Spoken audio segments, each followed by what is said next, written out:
Struktur sel. Membran sel. Pada sel hewan, membran sel merupakan suatu selubung terluar di sitoplasma, sedangkan pada sel tumbuhan, membran sel merupakan suatu selubung sitoplasma yang berada di dalam dinding sel. Dinding sel merupakan suatu lapisan terluar dari sel dan sel tumbuhan. Dinding sel ini memberikan bentuk kaku pada sel tumbuhan. Dinding sel ini berguna untuk melindungi dari sel tekanan mekanik. Membran sel atau membran plasma merupakan suatu lapisan fisiolipid ganda atau fisiolipid bilayar. Membran sel ini bersifat cair dan fluida. Adapun fungsi dari membran sel dapat diabaikan sebagai berikut. Membran sel sebagai reseptor atau penerima rangsangan dari luar. Rangsangan ini baik kimiawi seperti hormon ataupun mekanik seperti tekanan atau sentuhan. Membran sel memberikan bentuk pada sel hewan. Membran sel berperan pada transport zat-zat yang masuk atau keluar dari sel. Membran sel memisahkan sel dan melindungi sel dari lingkungan luar serta mempertahankan inti sel. Membran sel bersifat sebagai penetrabel. Sifat ini merupakan tidak dapat dimasuki sebarang ion atau molekul hingga dapat mengendalikan pergerakan ion atau molekul yang keluar masuk ke sel. Sitoplasma. Sitoplasma merupakan suatu cairan berada di dalam membran plasma selain inti sel. Sitoplasma ini tersusun dari atas sitosol berbentuk seperti gel atau bersifat koloid, kemudian tersusun atas skeleton atau rangka sel terakhir. Organel sitosol merupakan suatu bagian cair yang mengisi 70% volume sel. Sitosol ini berbentuk dari komposisi air, garam, dan molekul organik.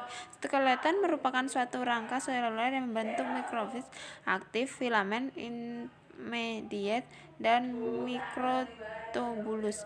Mikrotubulus ini memiliki ukuran yang paling besar dari tersusun polimer tumbuhan alfa dan beta. Adapun fungsi skeleton antara lain sebagai berikut. Skeleton merupakan benang-benang spindel pada pembelahan mitosis. Skeleton memberi dan menjaga bentuk sel. Skeleton ini mengatur pergerakan sel ataupun gerakan ada di dalam sel atau transfer intersel. Fungsi dari skeleton antara lain sebagai berikut. 1. Skeleton merupakan benang spindel pada pembelahan mitosis. 2. Skeleton memberi dan menjaga bentuk sel. 3. Skeleton ini mengatur pergerakan sel ataupun gerakan yang ada di dalam sel atau transfer intersel. Inti sel. Inti sel hanya dimiliki oleh eukariot. Inti sel merupakan suatu bagian yang paling mencolok dari sel dan dibatasi oleh membran inti. Di dalam inti sel ini terdapat inti sel atau nukleus yang merupakan suatu tempat pembentukan dan pematangan RNA ribosom. Adapun fungsi inti sel yaitu sebagai berikut. 1. Mengatur proses ekspresi gen. 2. Merupakan tempat terjadinya replikasi DNA dan transkripsi. 3. Mengendalikan proses metabolisme sel yang menyimpan informasi genetik atau DNA. Organel sel. Inti sel atau nukleus. Inti sel diselubungi oleh selaput inti yang membrannya ganda atau berpori. Pori pada inti berfungsi sebagai masuknya molekul yang memiliki ukuran besar. Inti merupakan anak inti sel atau nukleus yang memproduksi DNA dan ribosom. Pada inti sel terdapat DNA dalam bentuk kromosom dan kromatid. Oleh sebab itu, inti sel ini bermanfaat sebagai pembawa materi genetis, di mana ini merupakan tempat terjadinya replikasi DNA dan transkripsi DNA. Retikulum endoplasma. Retikulum endoplasma atau RE dibuat dari kantung-kantung pipih dengan membran tunggal yang dinamakan dengan sistem sisterna. RE terhubung dengan selaput inti sel. RE berperan dalam transport zat. RE dibedakan menjadi dua, yaitu RE kasar dan RE halus. RE kasar berhubungan dengan ribosom. RE kasar ini berperan untuk transport protein yang disintetis di ribosom. RE halus berperan sebagai sintetis lipid seperti fosfolipid, steroid, dan hormon. Badan Golgi. Badan Golgi ini berbentuk tumpukan kantung pipih yang membrannya tunggal. Badan Golgi memiliki suatu reseptor protein dan RE kasar. Protein yang diterima bagi saat pada Golgi lalu akan dimodifikasi sebelum akhirnya dilepaskan melalui bagian trans di Golgi. Kemudian protein masuk ke dalam seluruh bagian sel dengan menggunakan vesikula. Mitokondria. Mitokondria merupakan suatu organel membran ganda yang berperan untuk replikasi seluler.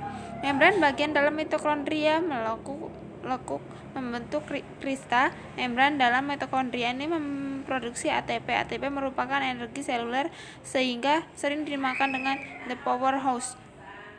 Bagi matrik mitokondria berfungsi untuk oksidasi asam. Lisosom. Lisosom merupakan kandungan bulat membran tunggal. Lisosom ini melindungi enzim hidrolase yang bermanfaat untuk mencerna zat. Fungsi lisosom antara lain mencerna bagian sel yang lebih tua dan mencerna molekul makanan yang memiliki ukuran yang besar. Peroksisom. Peroksisom ini memiliki bentuk kantung bulat dengan membran tunggal. Peroksisom ini mengandung enzim oksidatif seperti katalase. Peroksisom ini memiliki peran dalam proses oksidasi asam lemak, etanol, dan senyawa yang lainnya. Senterosom. Senterosom terdiri dari suat sentriol yang dibentuk dari protein mitokondrius. Sentriol ini berperan dalam pembentukan benang-benang spindle pada saat pembelahan sel.